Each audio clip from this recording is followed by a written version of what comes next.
जय हिंद साथियों, मैं प्रबल आप सभी का आपके अपने परिवार प्रैपकर में बहुत बहुत स्वागत करता हूं। उम्मीद है कि आप बहुत अच्छे होंगे, शानदार होंगे, जबरदस्त तरीके से आप लोग पढ़ाई लिखाई कर रहे होंगे।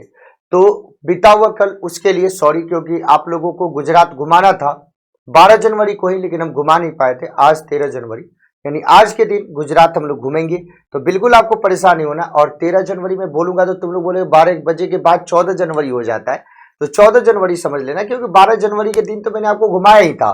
तो आज आप सभी का बहुत बहुत धन्यवाद। सबसे पहले राज्य दर्शन वाले जितने भी हमारे प्यारे स्टूडेंट्स हैं जिन्होंने हमें बेस्ट विशेष दी थी, उन सभी को तहे दिल से बहुत बहुत आभार। सभी लोगों को थैंक यू सो मच दिल से। तो चलिए बिना लेट के हम लोग शुरू करते हैं अपने टॉपिक को। और आज हम लोग क्या पढ़ेंगे? गुजरात। आज हम लोगों का टॉपिक क्या है? गुजरात। तो सबसे पहले जैसे ही हमारे पास गुजरात शब्द आता है तो आपको ध्यान रखने की जरूरत है कि इसके मैप को हमें देखना है। कौन कौन से इंटरनेशनल बाउंड्री को ये टच करता है, कौन कौन से आपके भारत के स्टेट को ये टच करता है, इन दोनों को हमें देखना है, इन दोनों को हमें समझने की कोशिश करना है। तो जब इंटरनेशनल बाउंड्री की बात करते हैं तो केवल और केवल एक बाउंड्री को ये टच करता है, और वो कौन सा हो जाता है भाई? पाकिस्तान हो जाता है। वो कौन सा हो जाता है मेरे प्यारे साथियों? पाकिस्तान हो जाता है। तो केवल और केवल इंटरनेशनल बाउंड्री की बात करें तो पाकिस्तान को टच करता है। अभी देखो ये पूरा का पूरा जो आपका इलाका दिख रहा है, ये वाला, ये जितना भी इलाका आपको दिख रहा है, ये सारा का सारा इलाका, ये क्या भी कच्छ का रण है। ये क्या भी पूरा का पूरा कच्छ का रण है, इसको ध्यान रखना है। यानी पूरा का पूरा ये क्या भी रेगिस्तान वाला इलाका है। उसके बाद हम लोग आ जाते हैं यहाँ पे गांधीनगर, ये आपके गुजरात का क्या भी राजधानी। सबसे महत्वपूर्ण शहर की बात करें तो अहमदाबाद, जहां पे महात्मा गांधी का भी आश्रम था, और इसी अहमदाबाद में आपके अलग अलग आपके महत्वपूर्ण ऐतिहासिक स्थल भी पाए गए हैं। ये कौन सा हो गया? जूनागढ़, जिसके बारे में आप लोग हमेशा सुनते हैं, जो देशी रियासत था।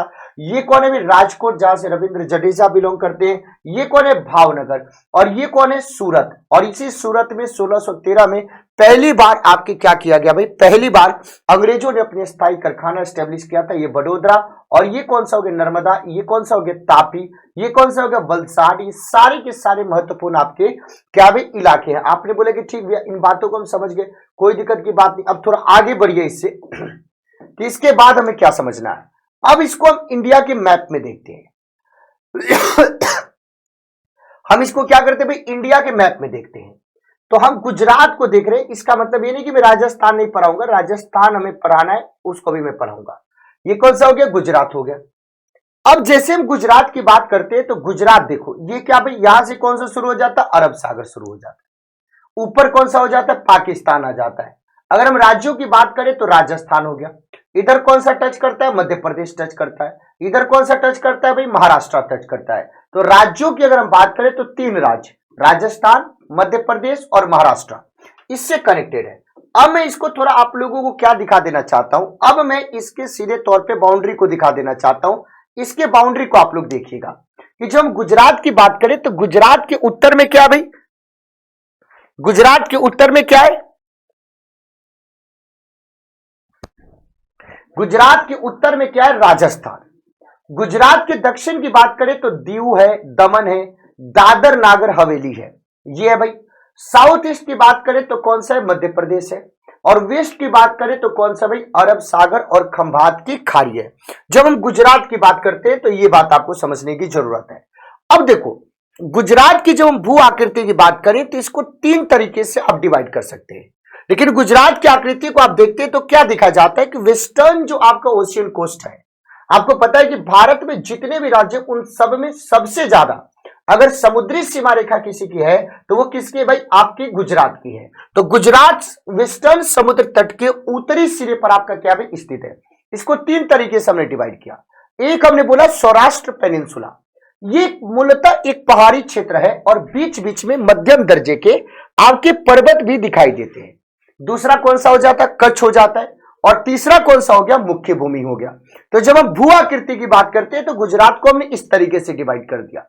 गुजरात के जो मैदानी इलाकों को देखिएगा तो उसमें दोनों प्रकार की नदियां, बड़ी नदी भी आपको दिखाई देंगी, छोटी नदी भी दिखाई देंगी। बड़ी नदी की बात करें तो साबरमती आपको दिखाई देगा, और इसी साबरमती नदी की आपकी सहायक नदी है भोगवा, और उसी भोगवा के किनारे आपकी स्थित है हड़प्पा का लोथल स्थित है। फिर उसके बाद माही देख लीजिए, फिर उसके बाद नर्मदा देख लीजिए, ताप्ती देख लीजिए। तो जब नर्मदा और ताप्ती की बात करें तो दोनों नदियां जाके अपना जल कहां पे गिराती है? अरब सागर में गिराती है। छोटी नदियों की अगर हम बात करें तो छोटी नदियों में बनास आ जाता है, सरस्वती आ जाता है और दमन गंगा आ जाता है। ये छोटी आपकी क्या हो गई भाई? नदियां हो गई। आपने बोला कि ठीक है भाई।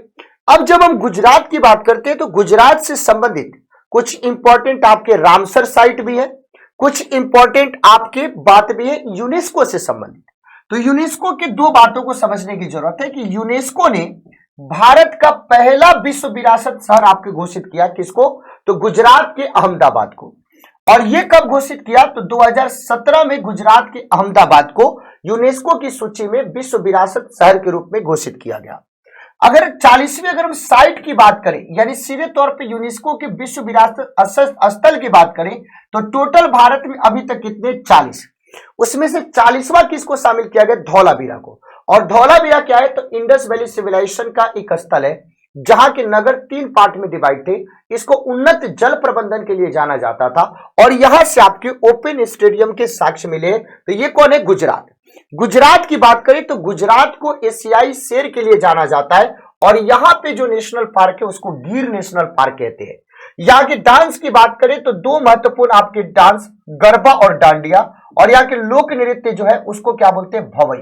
और यहाँ के बांध की बात करें गुजरात के तो दो प्रमुख बांध है, एक सरदार सरोवर बांध है और दूसरा आपका कौन सा? आपका उकई बांध। ये ताप्ती नदी के ऊपर स्थित है और सरदार सरोवर बांध नर्मदा नदी के आपके ऊपर स्थित है। ये चीज आपको समझने की जरूरत है। ये पूरी की पूरी बात हमने आपको बता दी। अब हम एक एक करके सारे चित्रों को देखने की कोशिश करेंगे, सभी बातों को पूरे तरीके से, बेहतर तरीके से समझने की कोशिश करेंगे। तो मैंने बता दिया कि गुजरात के आप देखिए और नॉर्थ में देखिए तो राजस्थान, साउथ ईस्ट में देखिए तो मध्य प्रदेश, नीचे देख लो तो नीचे आपको मैप दिख रहा होगा, इसमें कोई दिक्कत की बात नहीं है। दमन, दीव, दादर और नागर हवेली दिख रहा है ना भाई। तो साउथ की बात करें तो ये दिखेगा। अगर हम आपके ऊपर की बात करें, नॉर्थ की बात करें तो राजस्थान दिखेगा। अगर हम इसकी बात करें, इधर आपके साउथ ईस्ट की बात करें तो मध्य प्रदेश दिखेगा। साउथ में आपके फिर महाराष्ट्र को भी आप जोड़ सकते हैं। ऊपर की बात करें तो इधर पाकिस्तान और नीचे आपका अरब सागर हो जाएगा। और राजस्थान, मध्य प्रदेश, महाराष्ट्र 3 आपके राज्य को टच करता है। इंटरनेशनल बाउंड्री की बात करें तो पाकिस्तान को टच करता है। अगर हम इसकी राजधानी की बात करते हैं तो आपकी गुजरात की राजधानी का नाम क्या है? तो गुजरात की राजधानी का नाम है गांधीनगर। यहाँ के सबसे बड़े अगर हम शहर की बात करें तो वो कौन सा हो जाता है? अहमदाबाद। और यहाँ की राजभाषा क्या है? गुजराती। और गठन की बात करें तो गुजरात का गठन आपके 1 मई 1960 को हुआ था। कब हुआ था भाई? 1 मई 1960 को हुआ था। इसके बारे में आपको ध्यान रखने की जरूरत है। यहाँ की टोटल अगर हम जनसंख्या की बात करते हैं तो टोटल जनसंख्या 6,04,39,692 यहाँ की जनसंख्या है। अगर हम यहाँ के जनसंख्या घनत्व की बात करें तो 308 पर किलोमीटर स्क्वायर, यानी 1 स्क्वायर किलोमीटर में 308 लोग आपके निवास करते हैं। यहाँ के टोटल एरिया की बात करें तो 1,96,024 किलोमीटर स्क्वायर यहाँ का एरिया है। टोटल अगर हम डिस्ट्रिक्ट की बात करें तो टोटल आपके 33 यहाँ पे डिस्ट्रिक्ट है। और लिंगानुपात की बात करें तो यहाँ पे समझिएगा कि जो मनोरमा का जो आपका ईयरली जो बुक आता है उसमें आपके 919 आपके दिया गया है। मनोरमा में आपके 919 दिया गया है, तो हमको इसी को मानना है। तो 919 जो सेंसस के अकॉर्डिंग आपके है वो यहाँ का सेक्स रेशियो कितना है? 919 है। तो मैंने आपको बता ही दिया सेक्स रेशियो कितना है? 919 है।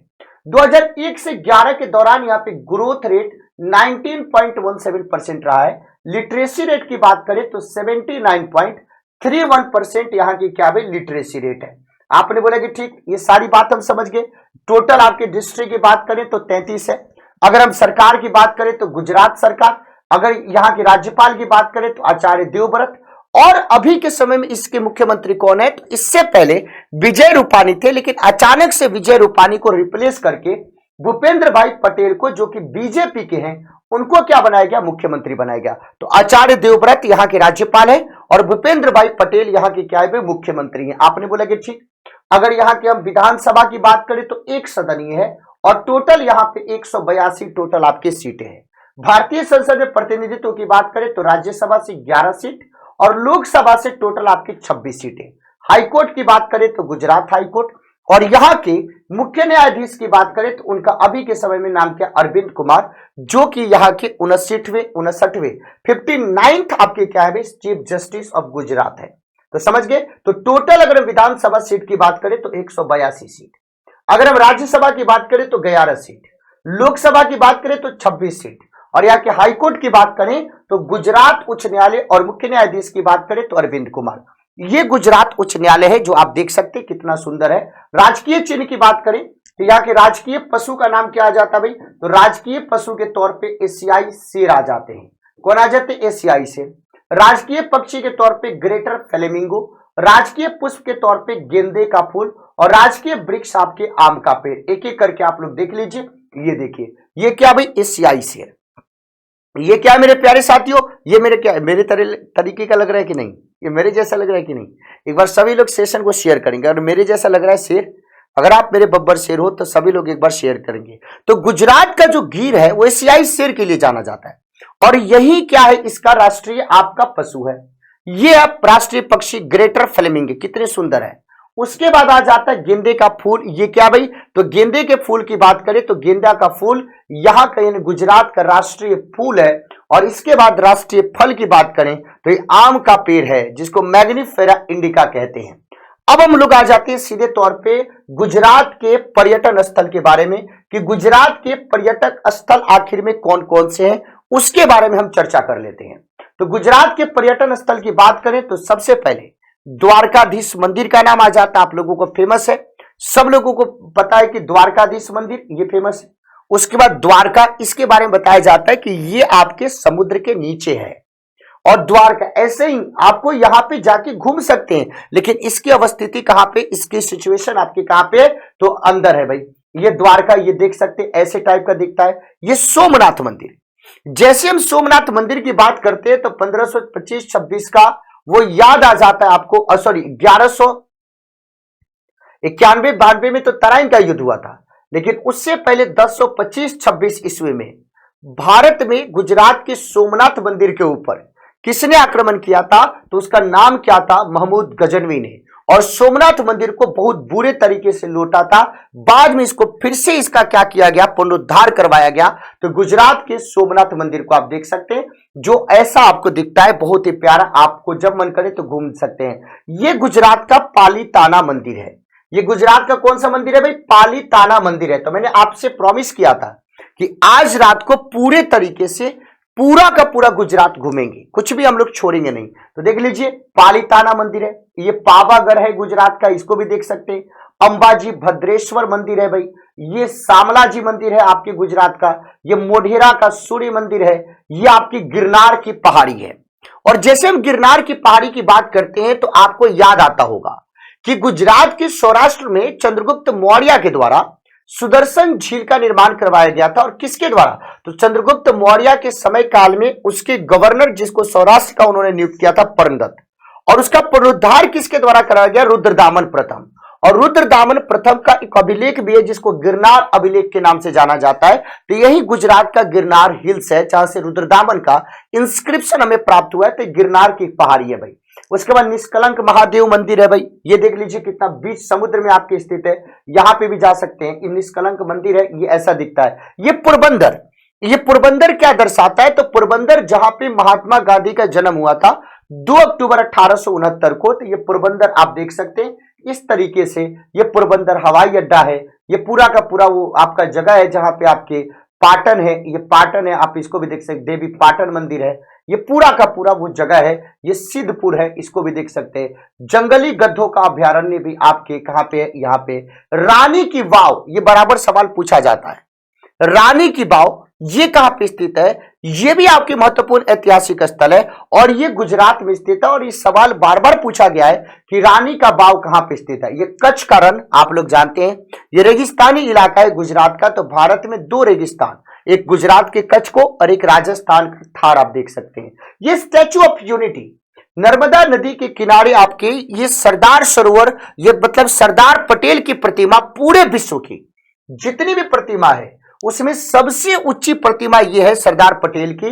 तो ये नर्मदा नदी के किनारे बना हुआ है। भारत के लौह पुरुष इनको कहा जाता है और ऐसे आपके भारत के प्रथम गृह मंत्री थे, प्रथम उप प्रधानमंत्री थे और भारत के एकीकरण के अग्रदूत जिनके पास रहने के लिए अपना कोई घर नहीं था। तो देख लीजिए, अब यहां पे देखो, अगर आपसे सवाल पूछा जाए कि दुनिया भर में सबसे ऊंची जो प्रतिमा है, तो अब रिकॉर्ड सारा बीट करके स्टैच्यू ऑफ यूनिटी दुनिया की सबसे ऊंचा प्रतिमा 182 मीटर, उससे नीचे कौन है? स्प्रिंग टेम्पल आपका बुद्ध का 153, फिर उससे नीचे 120 मीटर का आपका दाई बुत्सु का, 93 मीटर का स्टैच्यू ऑफ लिबर्टी। तो स्टैच्यू ऑफ लिबर्टी की बात करें तो अमेरिका के न्यूयॉर्क में, उसके बाद मदरलैंड कॉल्स, उसके बाद 39 मीटर का क्राइस्ट द रिडीम्ड। ये आपके तो सबसे ऊंचा अगर हम बात करें प्रतिमा तो पूरे विश्व में कहां पे है भाई? तो गुजरात में है। इसको भी आपको ध्यान देने की जरूरत है। अलग अलग आपके यहाँ पे मेले भी मनाए जाते हैं, आप सभी लोगों को पता है कि अलग अलग आपके मेले मनाए जाते हैं। उसको लोक नृत्य की बात करें तो यहाँ पे लोक नृत्य के रूप में गरबा आ जाता है, डंडिया आ जाता है, भवैया आ जाता है, टिपाणी आ जाता है, पदर आ जाता है, हुडू आ जाता है। लेकिन सबसे महत्वपूर्ण अगर लोक नृत्य की बात करें तो गरबा आ गया, फिर डांडिया आ जाता है और फिर आपके भवैया आ जाते हैं। तो तीनों के तीनों महत्वपूर्ण आपके लोक नृत्य हैं। इसके बारे में आपको समझने की जरूरत है। तो ये आज का आपका सेशन था। हमें पूरा उम्मीद और विश्वास है कि आज के बाद से गुजरात से रिलेटेड कोई भी सवाल आपके पेपर में गलत नहीं होगा। ऐसे ही आप लोग अपना प्यार बनाए रखें और डेली रात को 12 बजे एक एक राज्य का दर्शन करते जाए। कल मैं आपको घुमाऊंगा राजस्थान, तो आप सभी लोग राजस्थान घूमने के लिए जरूर आइएगा और सभी का बहुत बहुत बेसब्री से इंतजार रहेगा। तो आप सभी को इस सेशन में जुड़ने के लिए बहुत बहुत धन्यवाद। अब आज का लास्ट क्वेश्चन मैं आप लोगों को दे देता हूं, इसका क्वेश्चन आप लोग जरूर बताइएगा कि ठीक है भाई। सबसे पहला सवाल कि रानी का वाव कहां पे स्थित है? रानी का वाव राज्य का नाम बताना है कि कहां पे स्थित है। पहला क्वेश्चन तो ये हो गया, रानी का वाव कहां पे स्थित है। दूसरा, जो आपके स्टैच्यू ऑफ यूनिटी है, स्टैच्यू ऑफ यूनिटी की हाइट कितनी है ये आंसर बताना है। इसकी ऊंचाई कितनी है ये आंसर बताना है। ठीक है, दूसरी बात। तीसरी बात ये बताना है कि गुजरात में टोटल आपके डिस्ट्रिक्ट कितने हैं, टोटल आपके जिले कितने हैं, इसका आंसर आपको बताना है। तो आप लोगों ने जो 12 तारीख वाली जो क्लास है उसमें कम से कम 110 से ज्यादा आप लोगों ने कमेंट किया, हमें 20 भी किया और आंसर भी दिया, हमें बहुत अच्छा लगा।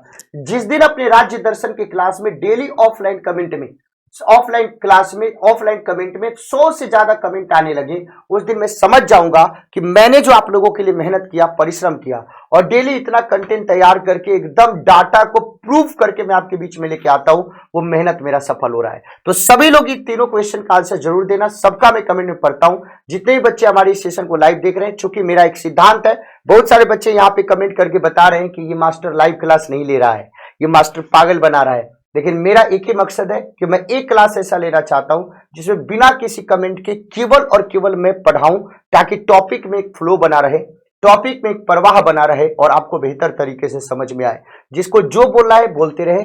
आपको अगर पढ़ना है तो आप सेशन में आइए, प्रॉपर अपने कॉपी में नोट्स बनाइए और शानदार तरीके से इसको आप लोग नोट कीजिए। धीरे धीरे एक एक राज्य को करके हम लोग खत्म कर रहे हैं और पता नहीं कब ये जल्दी से खत्म हो जाएगा। पेपर में जब यहाँ से सवाल आएंगे सही करके आना। प्रेपकर यूट्यूब चैनल को सब्सक्राइब कर लेना। फिर सुबह मिलते हैं 6 बजे, तब तक के लिए बहुत बहुत धन्यवाद। Thank you so much. जय हिंद साथियों।